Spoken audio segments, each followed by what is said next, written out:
പുലിപ്പല്ല് കൈവശം വെച്ചുവെന്ന കേസിൽ റാപ്പർ വേടൻ എന്ന ഹിരൺദാസ് മുരളിക്ക് ജാമ്യം അനുവദിച്ചിരുന്നു കോടതി. പക്ഷേ ജാമ്യം നൽകാൻ പാടില്ല എന്ന വനം വകുപ്പിന്റെ വാദങ്ങൾ തള്ളിയാണ് കോടതിയുടെ ഇത്തരമൊരു നടപടി ഉണ്ടായത്. കേസിന്റെ മെറിറ്റിലേക്ക് കോടതി കടന്നില്ലെങ്കിലും കേസുമായി വേടൻ സഹകരിക്കുന്നുണ്ട് എന്ന വനം വകുപ്പിന്റെ മറുപടി മുഖവിലക്കെടുത്താണ് കോടതി നടപടി ഉണ്ടായത്. താൻ അണിഞ്ഞിരിക്കുന്ന ഈ ലോക്കറ്റ് തനിക്ക് സമ്മാനമായി ലഭിച്ചതാണ് എന്നും യഥാർത്ഥ പുലിപ്പല്ലാണെന്ന് അറിയില്ലായിരുന്നുവെന്നുമാണ് വേടൻ കോടതിയിൽ പറഞ്ഞത്. മാത്രമല്ല, അന്വേഷണവുമായി സഹകരിക്കാമെന്നും ഏതു വ്യവസ്ഥയും അംഗീകരിക്കാമെന്നും വേടൻ കോടതിയിൽ വ്യക്തമാക്കിയുണ്ടായി. യഥാർത്ഥ പുലിപ്പല്ലാണ് ഇതെന്ന് അറിഞ്ഞിരുന്നെങ്കിൽ സമ്മാനമായി ഇത് വാങ്ങില്ലെന്നും അദ്ദേഹം ഇതിനോടകം പറയുന്നുണ്ട്. പുലിപ്പല്ല് തനിക്ക് നൽകിയ രഞ്ജിത്ത് കുമ്പിടി എന്നയാളെ കണ്ടെത്താൻ വനം വകുപ്പിനൊപ്പം ഏത് സ്ഥലത്തും വരാൻ തയ്യാറാണെന്നും വേടൻ വ്യക്തമാക്കി.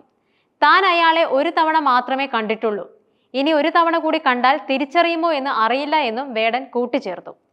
എന്നാൽ വേടൻ രാജ്യം വിട്ടു പോകാൻ സാധ്യതയുണ്ടെന്നും ജാമ്യം നൽകരുതെന്നുമായിരുന്നു വനം വകുപ്പിന്റെ വാദം.